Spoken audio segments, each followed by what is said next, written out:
ela tinha voltado do Brasil e ela estava muito entusiasmada com o Tatu Canara. Não sei, isso aí pode ser intuição da mãe, sei lá, de outras crianças conversando, não sei. 10! Nota 10! O senhor vai gostar, hein? Bebê diabo parou o táxi na avenida. Ao vivo é muito pior. Eu sou a Camila Kintzel. E eu, Danilo Corsi. E hoje nós vamos falar sobre quando e como o espiritismo chegou ao Brasil e por que esta virou uma religião tão popular no país. Também vamos contar um pouco sobre o que veio antes de Kardec para a corte, como o magnetismo, o mesmerismo, o sonambulismo e as mesas girantes. Estamos só nos fenômenos estranhos hoje. Mas antes de entrar no culto mundo dos desencarnados, vamos dar uma passadinha no departamento de contas a pagar, que os vivos precisam comer, e falar do nosso patrocinador. Que vinho o Drinco mandou para harmonizar com o episódio de hoje, Danilo? Bem, o vinho de hoje não é uma mesa branca, mas é um branco de mesa. Nossa senhora, que horror isso. Ótima piada. Nossa, péssimo. Vamos lá. O Classique Esprit de Vignon 2019 é francês como Kardec e é feito apenas com as uvas Chardonnay. Se você quiser experimentá-lo, é só passar no drinco.com.br. O preço está por volta de R$ 32,00, bem acessível como gostamos. Brinde história? Tchim, tchim. Tchim, tchim. Mas eu gostei da piada.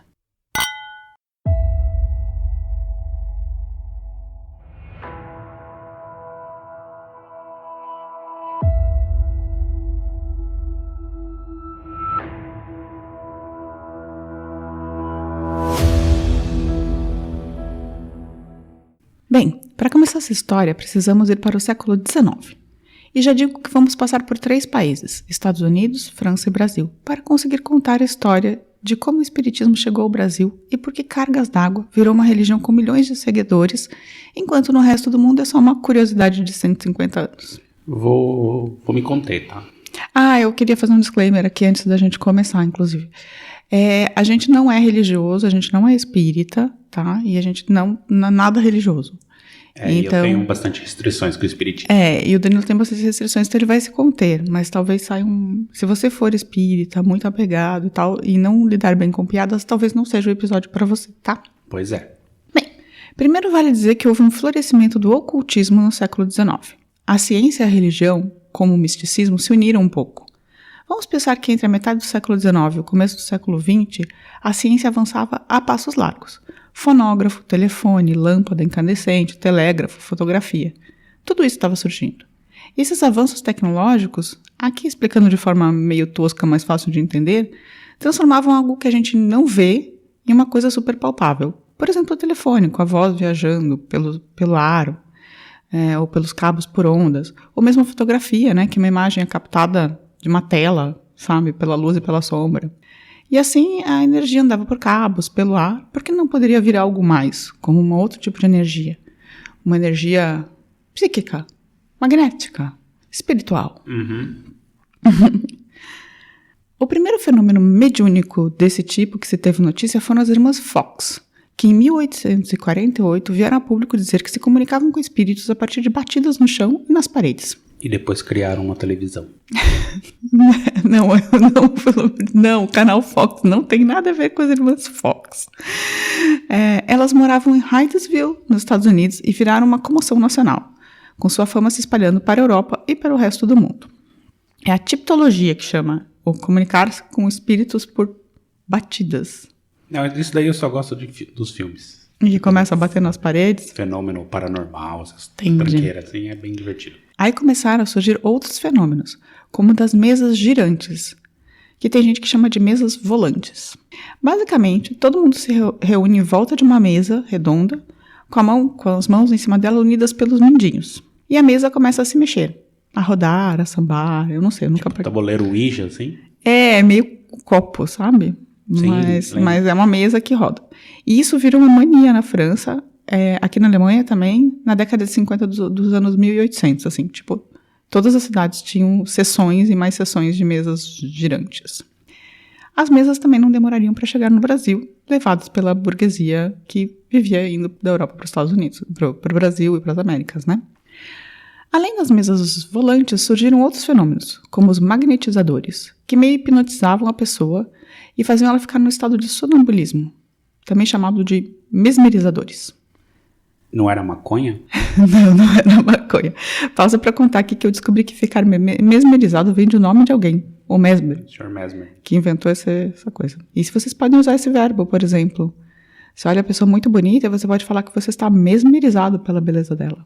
Sim, se você lesse poesia romântica, você saberia que esse termo é muito usado. Use no e-mail essa semana. Usa.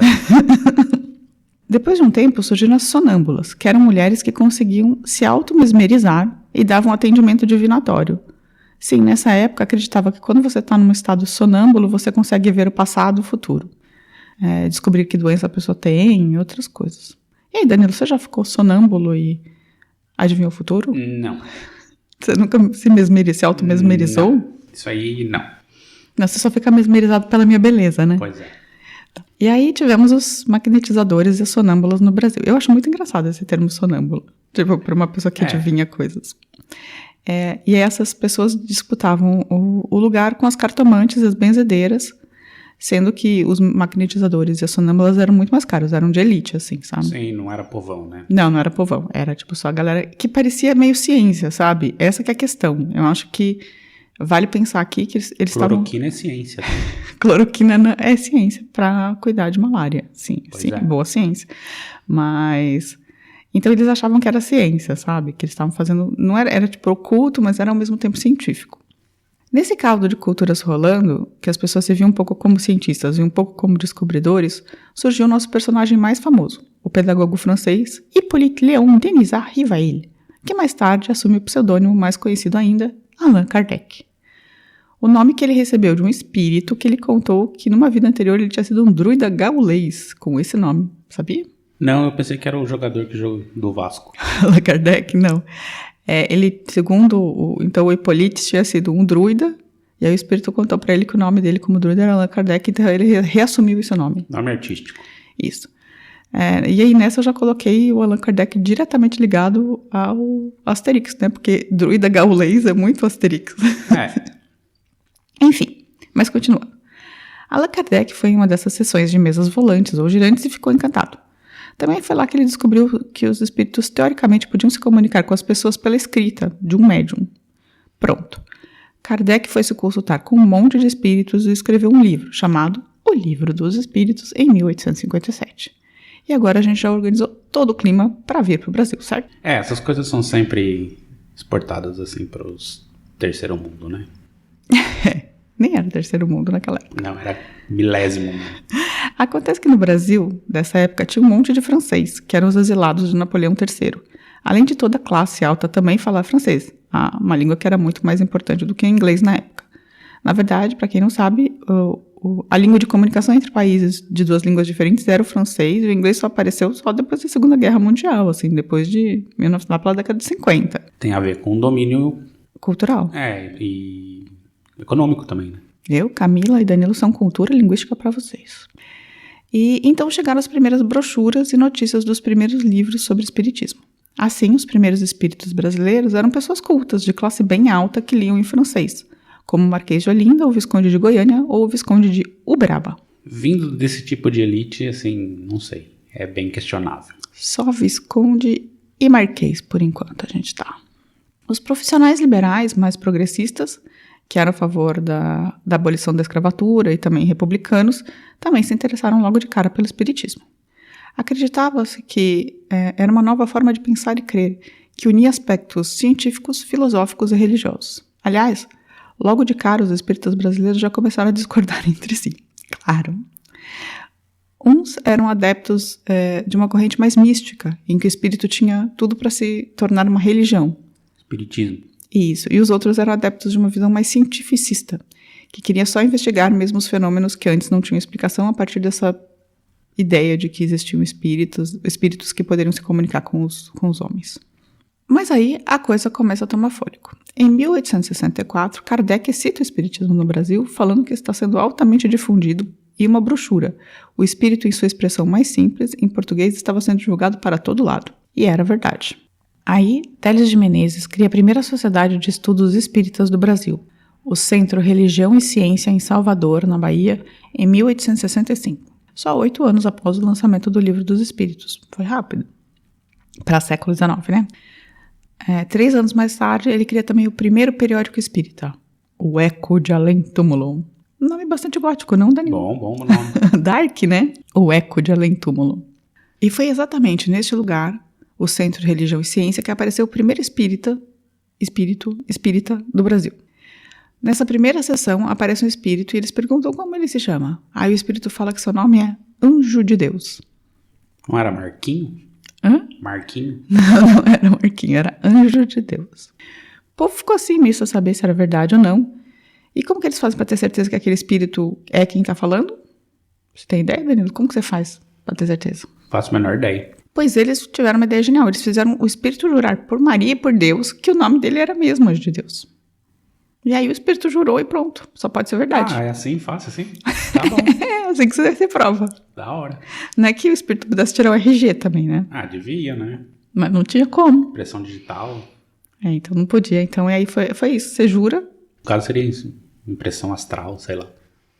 Não sei, mas... Então, assim, se você quiser, você pode chegar depois de espírito. Você pode, teoricamente, se você morasse em 1865, você podia chegar em qualquer lugar e falar que era Anjo de Deus e as pessoas falavam, jura? Você jura e pronto. É nóis. Em 1867, Zacarias Nunes da Silva Freire escreve para Kardec para contar sobre um espírito que apareceu na Bahia chamado o Espírito da Verdade. Eu achei o nome meio preguiçoso, você não achou? Ah, é um bom nome, funciona em português. Espírito da Verdade? Espírito da Verdade. Não, podia ser os espíritos do Munhala, que transformam... Espíritos do mal? Antigos espíritos do mal? Antigos espíritos do mal. Podia ser o espírito de porco também, né? Também. Mas não baixou o Espírito da Verdade. E ele queria saber se, podia existir esse espírito. Aí o Kardec responde e manda o cara ler os livros. Ele basicamente lê o livro dos médiuns, porque eu explico lá essa parte. Tava rolando, então, uma comunicação entre a França e o Brasil, ainda que com o Kardec meio full pistola, que o povo, em vez de ler os livros, ficava mandando carta para perguntar bobagem. Mas continua, né? Igualzinho que era hoje. Continuam perguntando, nunca pesquisa nada. Né? As pessoas não vão ler e elas vão perguntar para as pessoas, para os outros, né? E aí você fala, mas eu já escrevi sobre isso. Não vale. Em 1873, Francisco Bittencourt Sampaio funda com seus amigos um centro chamado Grupo Confúcio. Rapaz, o cara tá apropriando, né? Eu não entendi nada. Por que o nome de um sábio chinês vira nome de grupo espírita no Rio, enfim. Se chama lavagem. Lavagem de quê? De nome, né? Assim, pra parecer que é mais sério do que era, na verdade. O Grupo Confúcio. E lá apareceu um outro espírito, o Anjo Ismael, que se apresentou como o protetor do espiritismo no Brasil. Anota aí, Mas caso... o Ismael não é um, tipo, arcanjo, assim? Talvez. Mas arcanjo é um anjo. Não, mas é o top, assim. Mas talvez o cara não tenha nessa parte de se perfazer. Talvez o Ismael tenha chegado meio na humildade, né? Ah, pode ser também. Então. Mas sabe quem não gostou dessa difusão na prática? Deve ser o Kardecão, né? Não, os padres não gostaram. Não gostaram nem não um gosta pouco. de nada, só de... Não vou falar. Então, pois por mais que a maioria dos espíritas, na verdade, fosse também católico e também só fazia um frila ali, né? Tipo, na nova incipiente religião, a igreja não ia deixar isso barato. Primeiro, ela já veio avisando. Falar com o morto é considerado necromancia. Boa. Pecado brabo. É verdade, né? Sim. Eu não tinha pensado sobre isso antes. É necromante. Falando assim parece bem ruim, né? Quando você fala parece que já tá automaticamente no filme de terror e vai dar merda. Enfim. Depois, falou que isso que eles chamavam de espíritos, na verdade eram bons e velhos demônios que estavam enganando o povo e tomando parte dos corpos. Prove que não estavam. O único jeito de lutar contra esses médiuns incorporados era o bom e velho exorcismo. Boa. Eu achei a igreja bem esperta nesses seus argumentos. E vou te dizer que nessa época a igreja botou até um padre que dava plantão de exorcismo das 4 horas da manhã às 4 horas da tarde, uma vez por semana. Era o Frei Piazza, que atendia no convento do Alto do Castelo. Ele era conhecido como o grande combatente dos diabos. O Frei Luís de Salvador também fazia exorcismos, mas só se o demônio ou o espírito fosse europeu. Se fosse africano, ele indicava outro frei que tinha vindo de Angola. O que você acha desse drive-thru de exorcismo, Danilo? E o outro que só aceita espírito europeu? O que você tá achando disso? Que eu sei, assim, que o espiritismo é foi fundado numa base racista gigantesca. E nessa época aí também os padres estavam na mesma linha, né? Na mesma linha de de racismo, né? Só Entendi. europeu culto, bonitão. Mas era bom ter um padre das 4 horas da manhã, das 4 da tarde, dando plantão lá, caso você precisasse de um exorcismo rápido, você passava lá. Tá vendendo hóstia. Não, ele tava dando exorcismo. Vendendo mano. hóstia, você não sabia. Fazendo uns trocos. Não vende hóstia, Danilo. É, contrabando. Não pode. Enfim. Esqueçam o Danilo. Na Bahia, a igreja se opôs violentamente ao espiritismo, a ponto de o arcebispo escrever uma carta com o título Erros Perniciosos do Espiritismo. O Télès de Menezes, que foi o cara que criou o primeiro centro espírita, respondeu com outra carta aberta, mas aí a treta continuou forte, de carta em carta nos jornais, sabe aquela coisa. Parece que o grupo baiano incomodava não só a igreja, mas também as famílias donas de escravos, pois os espíritas baianos eram abolicionistas. O que eu vou te dizer é que Kardec nem era. Estava na doutrina que a escravidão podia ser um karma. E eu chamo isso de filho da puta. Mas na época, né, sincrônico com a sua época, filho da sua época. Ele era um europeu, né? Mas, assim, ele dizia que... Então, o começo do kardecismo tem muito dessas pegadas, tá? De bastante... E a escravidão africana tem muito a ver com a igreja católica também. Sim, sim. Já no Rio de Janeiro, o bispo Dom Pedro de Lacerda publicou um texto chamando os espíritas de possessos, dementes e alucinados. Parece um bom nome de texto isso. Possessos, dementes e alucinados. E depois, num outro tom acima, diz que era preciso odiar os espíritas por dever de consciência. Pregando odinho. Tá pregando odinho, não tava pregando amor, mas isso era o arcebispo do Rio. Enfim. Desde 1800 o Rio pregando ódio, né? A arminha pra mão. Ódio como dever de consciência. Enfim, a igreja perseguia, mas os centros se multiplicavam, e muito por uma outra razão. Os espíritas estabeleceram sua religião com base na caridade. Assim, eles atendiam a comunidade. Em 1886 surgiu a homeopatia, e muitos dos médiums receitistas, que eram os caras que recebiam espíritos de médicos e prescreviam receitas, começaram a usar a homeopatia também. E aí eu quero deixar aqui bem claro que isso tudo é uma grande fraude, tá? Tipo, as pessoas não devem ser... Nenhum médium poderia receitar nada, tá? E homeopatia também não serve pra nada. É só água diluída.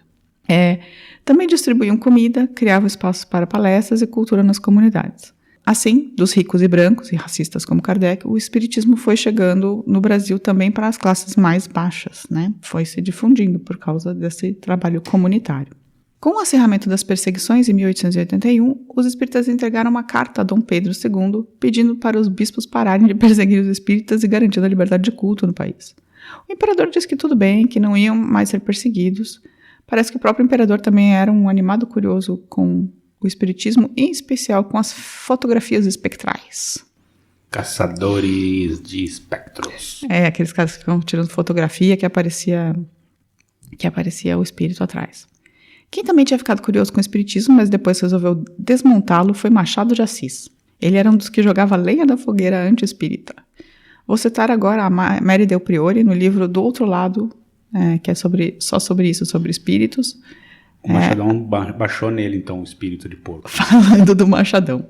Vamos lá. Aqui o texto, vou abrir aspas para Mary Del Priore. Segundo ele, além de enriquecer a língua portuguesa com a palavra mediunidade, o espiritismo seria uma fábrica de idiotas e alienados. O escritor dividia a vida útil do crente espírita em 2 fases. Na primeira, ele conversava com espíritos ainda em seu juízo perfeito. Na segunda, que começava 4 ou 5 anos depois, se tornava vítima de demência pura, doença, aliás, observável somente por alienistas, depois de cuidadoso exame. E então, era caso de chamar a polícia e o carro que transportava loucos. O que você acha do Machadão? Pegou pesado, né? Não gostava de espírito, achava que era louco. Mas enfim, apoio. Mas logo após a proclamação da República, o espiritismo virou caso de polícia. No Código Penal de 1890, tinha como crimes, no artigo 156, exercer a medicina em qualquer um de seus ramos, arte dentária ou farmácia, praticar homeopatia, dosimetria, hipnotismo, magnetismo animal, sem estar habilitado segundo as leis e regulamentos. Mas isso é muito, muito razoável. E no Código, o artigo 157, praticar o espiritismo, a magia e seus sortilégios, usar talismãs e cartomantes para despertar sentimentos de ódio ou amor, inculcar cura e moléstias curáveis ou incuráveis, enfim, para fascinar, subjugar a credulidade pública. Chama fraude, né? Então, quer dizer que era proibido, no Código de 1890, o traga o seu amor em 7 dias. Tá? Porque é proibido despertar sentimentos de ódio ou amor, tá? Além de crime, muita gente ligava o espiritismo aos transtornos mentais, como esquizofrenia e até mesmo com doenças neurológicas, como a epilepsia. As convulsões muitas vezes eram vistas como espíritos incorporando e o ouvir vozes como mediunidade. Os caras estavam aproveitando, então se a pessoa tinha algum problema físico mesmo, falava que, não, tô baixando o santo no cara. Assim os médicos do outro lado, prescreviam um tratamento psiquiátrico aos espíritas do final do século XIX e começo do século XX, a todos. Na verdade, os psiquiatras ligados ao Hospital Nacional de Alienados apresentavam estatísticas que colocavam o espiritismo como o terceiro fator entre as causas de alienação mental, logo atrás da sífilis e do alcoolismo. Exagero. Eu tô trazendo dados aqui, eu não tô julgando ninguém, eu tô só trazendo dados, tá, gente? Não, tudo bem, mas eu tô falando que era um exagero. Você acha que o espiritismo não tá atrás da sífilis e do alcoolismo como causa de doença mental? Não. Parece que estava em 1920. Pois entre os anos de 1920 e 1930, havia quem dissesse que todos os centros deviam ser fechados, seus organizadores presos e os médiums enviados para o Pinel. Se levasse também os padres, tudo junto, aí concordo. Então você concorda, meu amor? Se fosse para levar todos esses pessoal da religião, aí todo mundo. Entendi. Faz a limpa. Enquanto os médicos gritavam, os jornais assinavam embaixo. O Jornal do Comércio escreveu num editorial acusando o espiritismo de fabricar loucos e pedia interferência da polícia, concluindo: é uma epidemia mais perigosa que a febre amarela. Já o Diário do Comércio dizia que essa era uma nova loucura, uma nova manifestação dos extravios do entendimento humano. E aí, Danilo, você acha que a ação demoníaca para a igreja é uma nova loucura ou só uma religião nova surgindo? Tudo. Você acha que é tudo ao mesmo tempo? Tudo ao mesmo tempo. É demoníaco, louco e novo. Depende do ponto de vista que você tá, né? Se você é um espírito, você é uma religião nova, deixa eu brincar. Se você é católico, é ação demoníaca. E se você é qualquer outra coisa, você pode falar que é uma nova loucura. Entendi. O que vale dizer que no começo era tudo um trabalho de espíritos e demônios. Estavam todas essas manifestações espirituais no meio balaio de gatos. No mesmo, balaio de gatos. Mas depois começou a primeira distinção, feita pelos próprios espíritas seguidores do Kardec, entre baixo espiritismo, ou também conhecido como espiritismo de terreiro, e o kardecismo branco, de classe média, limpinho. Pronto, começou, né? Aí a perseguição também já começou a ser dirigida, né? E no final foram as casas de preto, que eram os terreiros de Umbanda, e as curandeiras que foram os mais perseguidos. Inclusive, precisamos fazer um episódio sobre a Umbanda, porque ela foi basicamente uma dissidência antirracista do espiritismo kardecista em 1907 ou 1908. O espiritismo é muito racista. Então, basicamente foi isso. Mas a gente faz um episódio específico, isso não dá para contar tudo aqui, né? Com a presença forte das elites e as ações sociais que arrebanhavam muitos seguidores, o espiritismo branco kardecista só cresceu no Brasil. Enquanto nos outros países a doutrina se tornava só uma curiosidade do século XIX, sabe? Uma coisa que tinha acontecido no passado. E como as mesas girantes, né? Ou as mesas volantes. E tudo se repete, né? O mundo inteiro falou não, cloroquina, e só no Brasil prosperou. No Brasil ganhou potência. E se no final do século XIX a figura do médico Bezerra de Menezes era um fator de popularização, um símbolo de bondade e caridade, a partir dos anos 1930 o Brasil ganhou outro representante inacreditavelmente importante, Chico Xavier. Considerado quase um santo do espiritismo, né? Polêmico. Chico Xavier e sua presença foram realmente as maiores forças de expansão, além de estratégias muito inteligentes de construção de palestras e uma enorme indústria editorial de livros, né? Espíritas. Ele e o João de Deus, né? Não sei, nunca acusaram o Chico Xavier de nada nem perto, né? Bem, não me perguntem, mas quando eu trabalhava no mercado editorial no Brasil, eu até cheguei a ser ghostwriter. Uma pessoa que escreve o livro espírita, pelo espírito. Você era o espírito, né? Eu era o espírito. No fim, o Chico Xavier também merece um episódio próprio, eu acho. O que você acha? Era pra colocar naquele junto com o outro cara lá que... O médico. O Arigó, que fazia... O médico lá dos anos 70, lá no final dos anos 70. Osmani? Não, o médico espírita lá que fazia... Dr. Fritz. Dr. Fritz, o Arigó que recebia o Dr. Fritz. Podia Talvez a gente mereça colocar, tipo, os principais espíritos, os médiuns brasileiros. Charlatanismo. Tem esqueci o nome da mulher lá que também foi até que recebia Exu em rede nacional. Tipo Chico Xavier, o Dr. Fritz e Telex Free. E a mãe de Ná. E a mãe de Ná. Bem, Com esse apanhadão de umas 8 décadas, chegamos ao fim das origens das primeiras manifestações do espiritismo no Brasil. O que você achou dessa história, Danilo? Eu acho que é aquela coisa assim, né? Tipo, um tiozinho lá na França fez um negócio que ninguém levou a sério, e daí de repente um bando de brasileiros achou uau! E o negócio se espalhou, assim, só no Brasil existe isso. Só no Brasil. O Brasil é o maior país espírita do mundo. Ele tem milhões, acho que são 4 milhões de pessoas que se autodeclaram Os Estados Unidos espírita. tem também bastante, mas não chega perto. Não chega nem aos pés, assim. Não tem muito... Tem milhões de espíritas declarados no Brasil, assim. É basicamente assim, é como se fosse o cara lá do Waco, sabe? Do Texas lá. Nossa, Tivesse Danilo. mandado, exportado pro Brasil um negócio e o Brasil achasse da hora. Tipo o outro lá, Jim Jones, também, que passou pelo Nossa, Brasil. não, né? também não exagera, né? Esses caras eram completamente alucinados. E o Kardec era ação. O Kardec era o cara que acreditava na comunicação entre a vida espiritual e a Deve ter vida... enchido bem o bolso, né? Vendeu bastante. Vendeu livro. muito livro, isso é fato. Vendeu muito livro. E era um pedagogo e tal, né? Enfim, é essa história do espiritismo. Eu achei bem interessante, no final das contas, pesquisar, sabe? É curioso, bem curioso. Eu achei interessante saber que uma coisa que surgiu nos Estados Unidos com as irmãs Fox acabou na França com as mesas volantes, tipo, que foi tipo, meio uma continuidade. E da França o Kardec se encantou e a parada veio parar nas Américas de novo, no Brasil, assim, com esse tamanho todo. Pois é. Eu acho que falta, assim, tem que sempre frisar, porque assim, esse começo do espiritismo no Brasil, assim, era muito, muito racista. E muito, muito elitizado também. Também. O Kardec era bastante racista. Ele seguia umas teorias dos caras que acabaram dando na teoria eugênica, assim.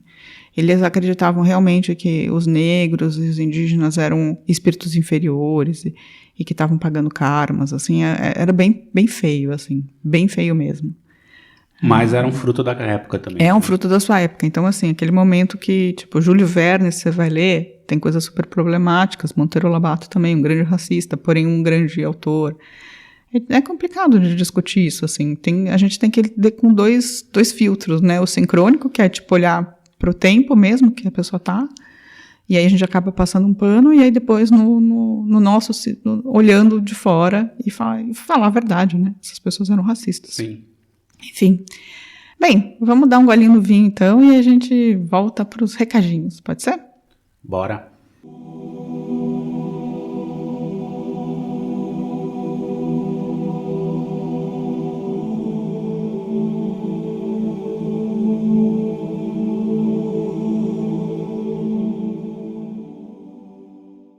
Danilo, Diga lá. se as pessoas quiserem falar com a gente, elas fazem como? Elas podem visitar o site muitopior.com.br ou procurar a gente nas melhores redes sociais, tipo, não sei. As melhores, não o Pinterest. Tem. Pinterest não, fomos banidos do Pinterest. Não fomos, não, a gente nunca criou. Tem Twitter, tem Facebook, tem Instagram e não tem TikTok ainda, mas quem sabe. E tem YouTube.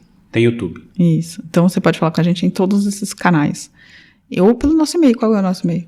contato@muitopior.com.br. Pode mandar um e-mail lá. Então, e as pessoas que nos comunicaram os recadinhos gerais da semana, vamos lá. Eu separei uns aqui.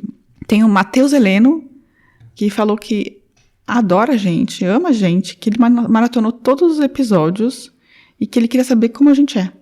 Como Duas você pessoas. é? Como você é, Danilo? Eu usava óculos, não uso mais. Você tá de óculos agora.